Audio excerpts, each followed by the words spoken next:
Hey, what's good, YouTube? It's your boy Bryce once again. I know it's been a minute. If you're a returning viewer or a subscriber, I thank you for the perseverance of staying subscribed.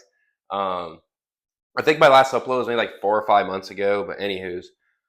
Today's topic, I'm going to be talking about losing fat is very simple. It's like a math equation. Before I jump into that, though, give you a little bit of backstory. At my peak bulk, my peak dirty bulk was 250 pounds body weight at 6'2". Like yeah, I'm tall, but like 250 pounds at that height, it's not a good look. Like I was carrying, a muffin top, love handles, a lot of like I had a little bit of grandma arm fat. My face was like puffy, and now the jawline's tightening up, the cheekbones, um, look more defined, and the skin has cleared up quite a bit. I still struggle with acne a little bit, but that's topic for a different discussion. Anywho, so in today's video topic, we're talking about losing fat. I know a thing or two, like multiple things about losing body fat, and some tips and tricks. But yeah, in today's topic, we're gonna be applying losing fat is simple, like a math equation, right? Let's see here. Let's use this orange.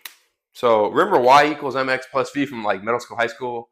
I don't remember how to, I don't remember each one of it is or each one of the steps, but that's not the point here. The point is if you have the equation, anything's possible, right?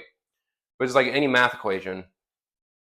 They give you the equation and you plug in the function, the numbers and whatnot. And if you know how to follow the equation, you're gonna get the right answer, right? So for example, y is going to be our fat loss, right? Losing fat is going to be our fat loss. And then our three big categories here are going to be calorie deficit, which would be M. Weight training or body weight training is going to be X. And you're going to have to add cardio, and that's going to be B. Y equals MX plus B. Now, this is just an example, an analogy. I don't want to be cute about it. I know Y equals slope, whatever, BS, but that's whatever. Okay, so let's get into it. So the first one, calorie deficit. This is the biggest one I see people struggle with. These big back belugas. You don't want to be a big back beluga. It is not a good look. Stop coping with dad bods and victim weight mentality. The only victim you are, or it's a type 2 diabetes, which isn't genetic, and obesity, high blood pressure, sugar spikes, low energy, bad mood, chest pains. If you have any health conditions, obesity, and fat gain or weight gain in the body fat realm is exemplifies like the effects on your body, which isn't good. It's not good. A lot of people put their health on the back burner, and people should not be doing that. It is still recording.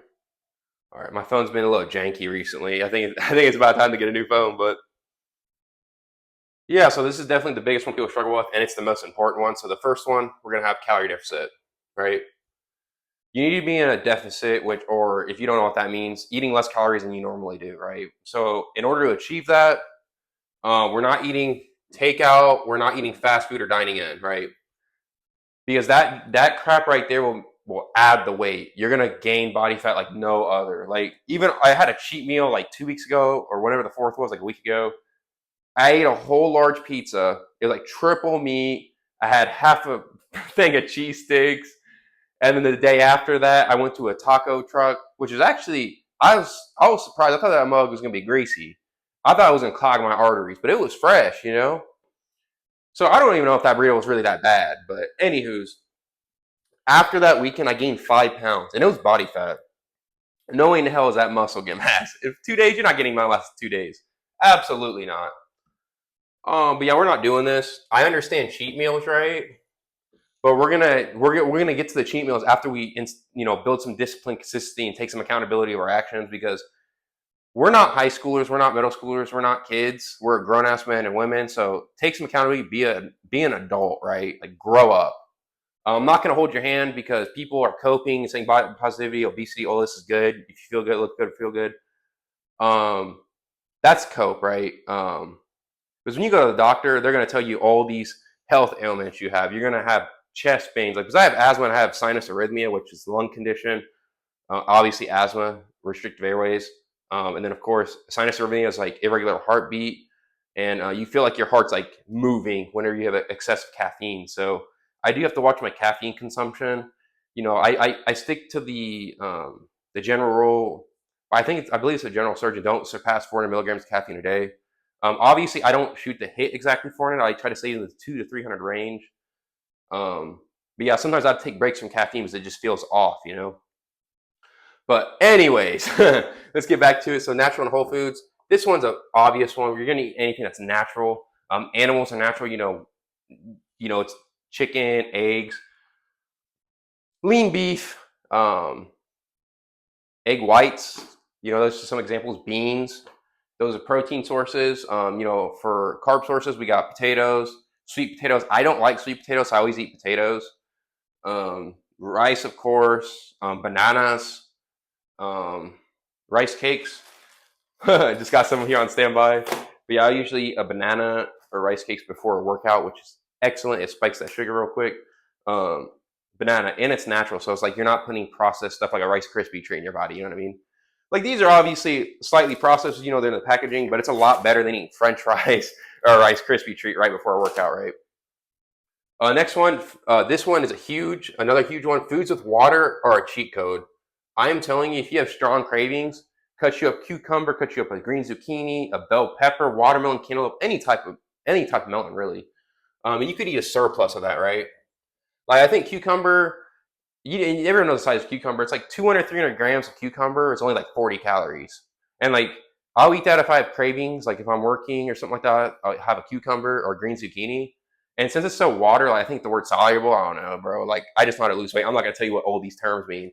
I'm just gonna tell you how to get ripped and show you how to get ripped. That's all I care about is helping others not become a big back beluga doing FIFA. We're not doing all that, okay? Another big one, zero sugar sodas and diet sodas are great. So these are going to be your friend here. They can help fill up your stomach and they have no calories. There's a lot of cokers out there that will drink regular Coke over Diet Coke and say Coke's better because it has sugar in it. It doesn't have artificial sweetener. And yet they're already 40% body fat. You know, muffin top that hangs down to their knees, bad skin, balding, you know, stuff like that, bad teeth. Um,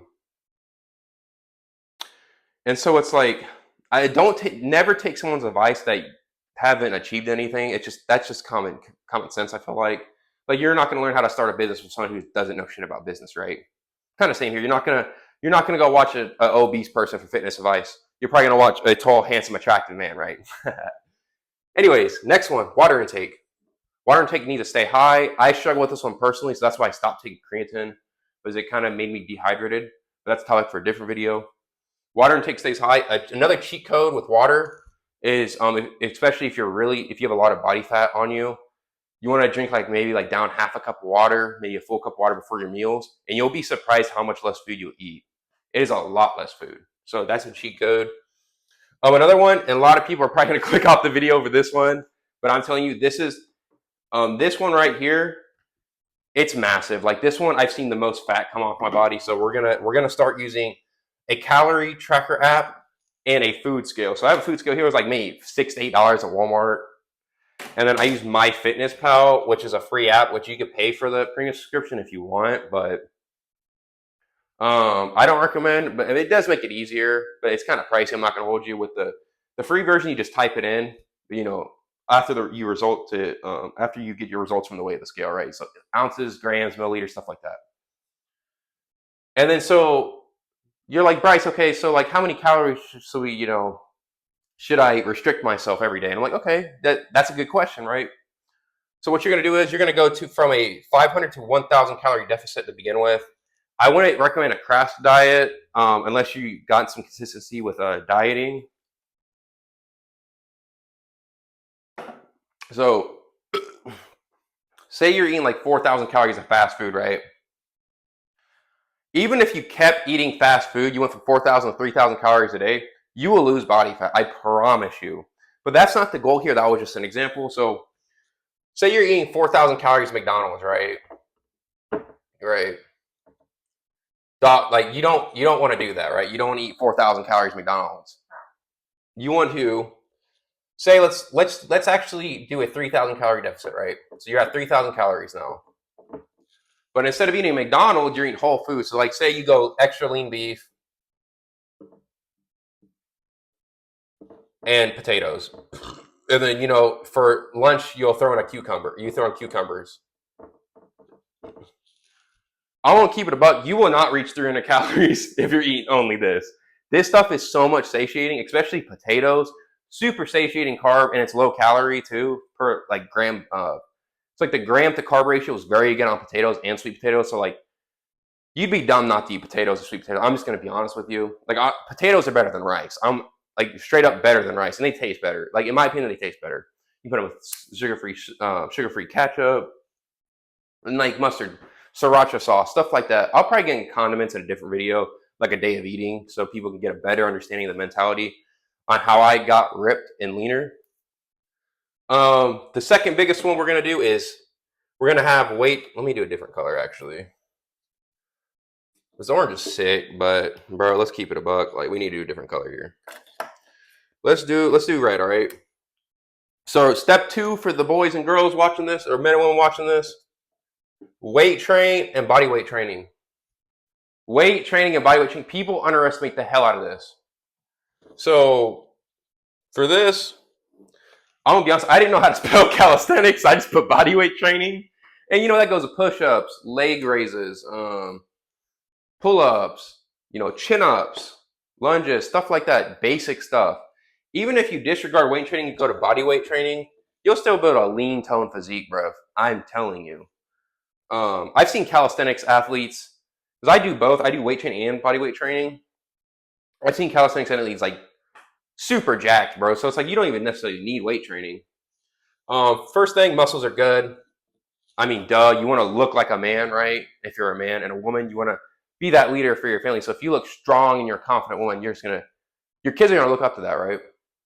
The same as a man, and it improves confidence, because look good, feel good is like it's true, right? Like if you look in the mirror, like dang, but you're doing your little ab pose, you're hitting the ziz, you know, you're gonna feel good about yourself if you look good. Another thing, it improves metabolism, your metabolic rate. So for example, if someone lifts weights for, I don't know, 2 years, and someone doesn't lift weights for 2 years, the person that lifts weights for 2 years, if they're sitting watching TV, they're going to naturally burn more calories than the person that doesn't lift at all. So that is massive. So that just increases overall calories burned in a day. So it'd be dumb not to do resistance training. Another big thing, it improves bone density. Say you hit squats, your bones and your legs and whatever, your back is just they're gonna be stronger, but your body's used to that force being applied on itself, right? The muscles and musculoskeletal systems. It improves your lifestyle now and into your later years. I've seen a lot of people put their health on the back burner when they get to like their 30s. That's at 30s, and they're having health issues. 40s, 50s, 60s, they're having health issues. They can't play with their grandkids.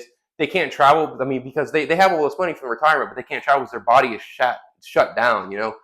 It's just their bodies are shadows of their former selves. They just said, oh, well, money's more important. My health can take a backseat. And then they're 50 or 60 or 70, whenever they're retired, right? And they can't go to Rome and walk around, you know, because their bodies are trashed. So, and they have to use crutches. And it's like, what are you going to do, dude? Like, you can't really, how is that a life to live? Like, why would you want to live that type of life? And then, of course, I touched on this a little bit, but if you're a man, go lift some weights to do some body weight training. Actually look like a man, a leader. Don't be a fat beluga whale. Like, I'm not holding your hand through this. I'm just going to tell you reality. Because, like, the amount of people I see get in relationships, they let themselves go. And then, you know, they're just not the same person anymore. I don't know where I was going with that, but they're just not the same person as they once were, right? Never change yourself for somebody else. That's what I'm trying to get at, is never change yourself for someone else. Never. It's always you versus you. You always do it for yourself, right? Because at the end of the day, the only person permanent in your life is yourself. And then 3, a big one, and a lot of people are going to click off this video probably, because it's so hard. Oh my God, it's so hard. I don't want to get off my butt. I don't want to stop watching Netflix. I don't want to stop door dashing. I don't want to stop doom scrolling or smoking pot or drinking alcohol. Boo hoo. You need to do your cardio. And don't only do it for, like, I don't know, say you have a family, you want to be a leader. Don't do it for your family. Do it for yourself, bro. Like, look at me and say, man, I respect myself. I want to go do this. Big thing. Start light. Let me change this color again. Right. We're gonna use this light blue. Right. You want to start light. I'm not telling you to go walk 30,000 steps your first day. Do not do that. 10K steps is daily is ideal. That's what I personally reach for every single day is 10,000 steps. The last time I didn't reach that was on the 4th of July. But that's besides the point. We need to build that consistency of steps daily. When I say start light, say like you're an office worker like me. When I first started, I work from home. I would start with like 5,000 steps a day. So I was only getting like 2,000 days. I barely moved. So when I say start light, and like say on your fitness app, you only get 2,000 steps a day. Okay, let's up that over 100%, right? So we're gonna try to reach for 5K steps, right? And let's do that for like 5 days, so our body can get accustomed to that walking. For 5 days. And say after those 5 days, your body feels okay, right? It's like, okay, let's go to 8K. Do that for 5 days, right? Or maybe even less than that, because your body's going to start adapting a little quicker. So let's say like 3 days, like 2 or 3 days. And if you're feeling good for it, go for the 10K. Like I'm telling you, 10,000 steps a day will improve your life substantially. And then, like I said, you do not need to run. Like all these people I see running every day 3 miles a day is ridiculous. Like, first off, if you're weight training and running every single day, good luck on leg day. Your joints are going to ache and hurt so much. So unless you love running, keep running. Like this running burns more calories than walking. That's just common sense, right? I personally don't run a lot, even though I probably should, but like, dude, like I have lines on my abs. You know what I mean? You don't have to run. It improves your energy and your mood throughout the day, especially if you're outside, you get the natural sunlight. Highly recommend sunscreen, especially during the summer heat. You don't want your skin to age because that can bring down your looks, right? As a lot of people say they don't care about looks, that's cope. That is absolutely cope. Job opportunities increase, attention increases. People assume that, like, there's some people that I thought I was a celebrity or like a movie actor because I look ripped. It's crazy like what a physique can do for you. Obviously, like you get more attention from the opposite sex, same sex, whatever you're into, that as well. Another thing, improves organ function and digestion. So walking is really good for your heart, lungs, and brain. Like I said, it's good for your brain's energy and mood. It's good for your heart because you're getting blood flow everywhere, not just sitting hunched over a computer, be like, "Thank you, good afternoon. Please accept my transaction." Like you're not doing that like 8 hours a day every day. Like you got to move around. You have to move around. And another thing a lot of people don't realize is walking really improves digestion. Like whenever I have lunch or dinner, I'll typically go outside, walk around my complex like 2 or 3 times, and you'll feel better. Like your food digests better. It's more efficient. You don't feel sluggish after eating all those carbs and whatnot, or that big meal. Cardio also reduces stress. The reason why this one's important is the less stress you have, the better you perform in your weight training, your body weight, any resistance training. The better you perform in your studies, work, day-to-day lifestyle. You just have a clearer head. And if you're less stressed out, you're less likely to overconsume alcohol, drugs, food, addictive content like gooning stuff and stuff like that. And also, if you have lower stress, your lower cortisol, your skin will clear up, right? Your skin will look better, your mood will be better. Another one that people don't realize, it reduces all causes of mortality, right? The more steps you can do a day, I think the study is like aim for at the very least, like they are not aim for the very least, but the study start at, make sure my phone's still recording. The study shows I think you'll start seeing benefits at the 5,000 to 10,000 step mark, and the peak results are from the 9 to 10,000 steps a day outcome. Like you'll see the best health markers.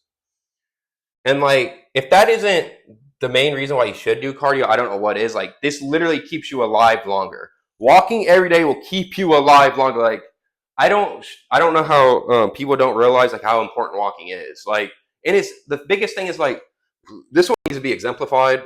Here, give me a second. Walking is so damn easy to do. It's so easy. Like go outside, walk around, get on the treadmill. Dude, you don't even have to go outside if you want to. Get a walking pad while you're working at your office or at home, dude. Like, or walk around like inside your room over and over again for like 5,000 steps to start out, and then obviously when you move up, you can, go to different areas, get a different scenery. It gets you out. It gives you more opportunity to talk to people. It gives you more opportunity to lose body fat. It gives you more opportunity to actually respect yourself and take care of yourself. Have some self-respect and, take accountability and own your actions, bro. Like, but that's the thing, dude. Like, I'm just so like, I don't hate fat people. That's not this. What I'm trying to get at. I want to see people do better for themselves. Like, because I come from a family that's all big, right? So, and I'm probably the only ripped one in my family. Like, I can't think of anybody else that's in shape in my family. They're either overweight, slightly overweight, or big bags, like belugas. And that's no shade on them. It's reality, bro. Like, I don't want to be everyone else in my family or like the average Joe. I think obesity rates are getting close to like 80%, bro. Like, it's absurd in America, dude. It's absurd. But to reiterate, losing fat is very simple, bros. Like Ziz said, we're all gonna make it, bro. So if you follow this equation of calorie deficit, weight training and resistance training, and cardio, right? You will lose fat. You will lose fat. It's only a matter of time, right? Because like anything worthwhile chasing takes time, right? But anywho's, that's it. And if you gain something from this video, like the video, and if you took anything from this, comment in the video down below, or if there's topics you want me to go and dive into, comment that down below, and later.